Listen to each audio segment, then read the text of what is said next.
Tuhan bersamamu. Inilah Injil suci menurut Markus.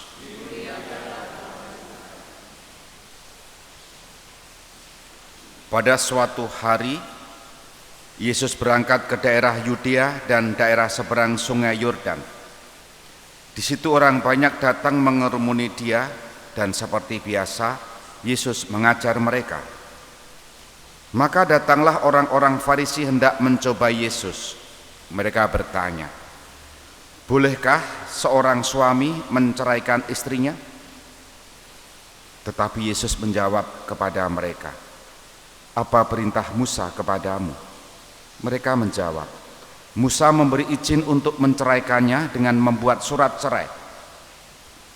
Lalu Yesus berkata kepada mereka, "Karena ketegaran hatimulah Musa menulis perintah untukmu. Sebab pada awal dunia Allah menjadikan mereka pria dan wanita. Karena itu pria meninggalkan ibu bapanya dan bersatu dengan istrinya. Keduanya lalu menjadi satu daging. Mereka bukan lagi dua, melainkan satu. Karena itu apa yang dipersatukan Allah janganlah diceraikan manusia." Setelah mereka tiba di rumah, para murid bertanya pula tentang hal itu kepada Yesus. Lalu Yesus berkata kepada mereka, "Barang siapa menceraikan istrinya, lalu kawin dengan wanita lain, ia hidup dalam perzinaan terhadap istrinya itu. Dan jika istri menceraikan suaminya, lalu kawin dengan pria yang lain, ia berbuat zina." Demikianlah sabda Tuhan. Saudari-saudara yang terkasih, selamat pagi berkah dalam. Menjadi pribadi yang penuh komitmen itu butuh ketekunan, butuh kesabaran dalam waktu, dalam banyak hal. Seorang pelajar kalau mau mendapatkan nilai yang bagus ataupun masa depannya baik, maka butuh komitmen yang kuat. Agar apa? Agar apa yang dicita-citakan dapat tercapai, dan itu membutuhkan kesabaran. Demikian juga mahasiswa, kalau memang mau menyelesaikan skripsi butuh komitmen yang kuat, dan tentu saja sabar menghadapi segala proses. Kalau sudah menikah sama, kalau pengen menjadi keluarga yang bahagia butuh komitmen yang kuat, dan di dalamnya disertai dengan aneka jenis kesabaran ketika menghadapi aneka jenis persoalan dan tantangan. Menjadi imam sama, kalau mau menunjukkan kesetiaan butuh komitmen yang kuat, dan juga butuh kesabaran dalam berbagai macam situasi. Semuanya sama, komitmen.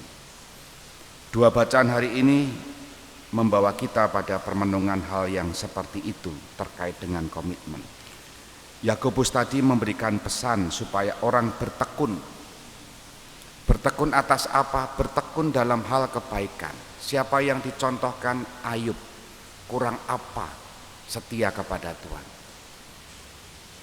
Orang yang setia kepada Tuhan justru mendapatkan banyak cobaan, tantangan, bahkan kehilangan segalanya. Tapi oleh Tuhan, Ayub diberi kegembiraan, kebahagiaan bagi hidupnya. Dan itu semua bertekun.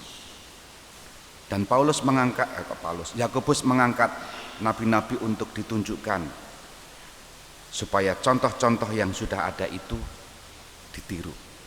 Pesannya begini, saudari-saudara, turutilah teladan penderitaan dan kesabaran para nabi yang telah berbicara demi nama Tuhan.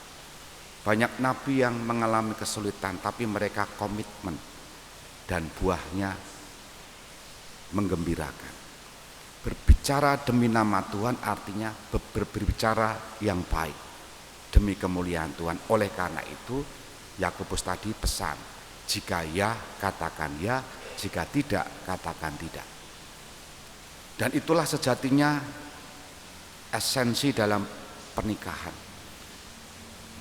Pernikahan menjadikan pria dan wanita satu, dan di hadapan altar demi Allah dan demi Injil suci, janji.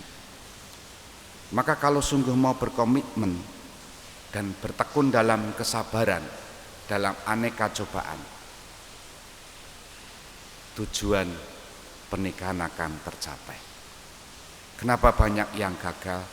Komitmen itu lemah, kesabaran hilang, dan orang lalu lari menciptakan bayangan sendiri, keinginan sendiri untuk hidup cara yang lain. Maka hari ini kita semua diingatkan, mari kita membangun komitmen hidup kita masing-masing, bertekun di dalamnya apapun kesulitannya. Biarlah Tuhan yang melengkapinya dengan segala kebaikan dan kemurahan hatinya. Kita hening sejenak.